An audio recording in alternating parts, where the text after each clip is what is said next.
e kaunti ma Migori nyakurom gajuang kama moko kuom riwruoge ma ok mag piny owacho kotenore kod sirikal ma Migori dhi nyime kod jiwo kenge mag kedo kod mako yo ma iu kuom rawere e kuonde dak ma yuto ma oganda ntiere piny e boma ma Migori kama oting'o apida, Nyasare kod mamoko. Jojo manigi ler koa e kaunti ma Migori. Kaunti ma Migori achiel kuom kaunti e piny Kenya mapod kwan nyiri mathoth pod mako iye ma omondo. Lipot yango ni maromo atamalo 20 mag jogo madhi nyuolo osiptende e kaunti ma Migori gin rawere manyiri ma hikgi tin ne 18.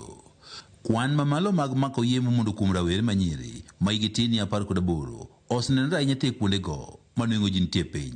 E okang' ma kedo kod mako yie mondo kuom nyiri e kuonde dak manwengo ji nitie piny e kaunti ma Migori, riwruogno mar Ebenezer Community Initiative ochako chenro mar chiwo puonj kaachiel kod chiwo taulo mag ria ne rawere manyiri e kuondego mag dak manwengo ji nitie piny e bomani ma Migori. Joma nigi pesa wuondo nyithindo matindo ahinya seche ma gineno malo ni mondo ng'iew ni pads. Koro kong'iew aming'a tinwang'o ka koro owuondo nyathino mondo oterre kode kata obed kode achiel. Lipod yango ni nweng'o ma piny mag oganda mode kuondego manwengo ji nitie piny osemomo kuom rawere manyiri donjre e terruok mondo giyud omenda ma ginyalo tiyo godo e nyiewo taulogo mag ria.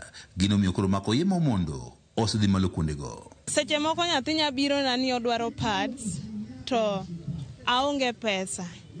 Koro miya gowi mang'eny. Juu hapa apida sio sehemu nzuri. Hii ni slum tu, so ita reduce yo cases ya watu kukua pregnant huku. Gibedo luwadi jogo modak e Islam ka gi peddlers ma uso gik moko magalagala.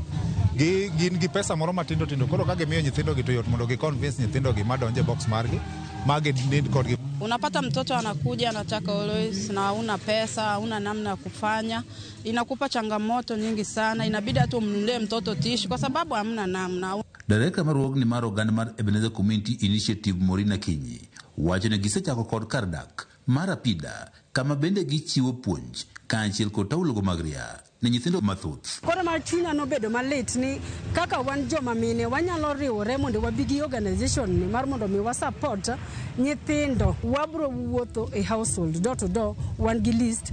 Akinyi wacho ni ber ka piny owacho koro medo tiyo machiegni korego moko mago mag piny owacho e ting'o malo nweng'o mag jogo modak e kuonde dak manwengo ji nitie piny kaka yo mar kedo kod mako iye ma omondo kuom rawere. Wan koda ka mine gi matindo, nitie mine mwapuonjo loso sabun, nitie mine waseyawonegi ohala kibanda, moko nitie mauso maka at least mondo mi janyuol oyud chiemo kik nyathi dhi oko. Jalup ruoth mar sub-location ma Nyasare Jojo Kech wachne gisetemo kedo kod mako yie mondo e kuonde dak kaka mano mar apida ka bende omor kod riwruogni mar Ebenezer Community Initiative mondo koro konygi e kedo kod mako yie mondo e kar dakni. Asa moedo parts gi jomoko kaka japiko bok biyudo advantage ni. George Juma, Ramogi TV, Migori.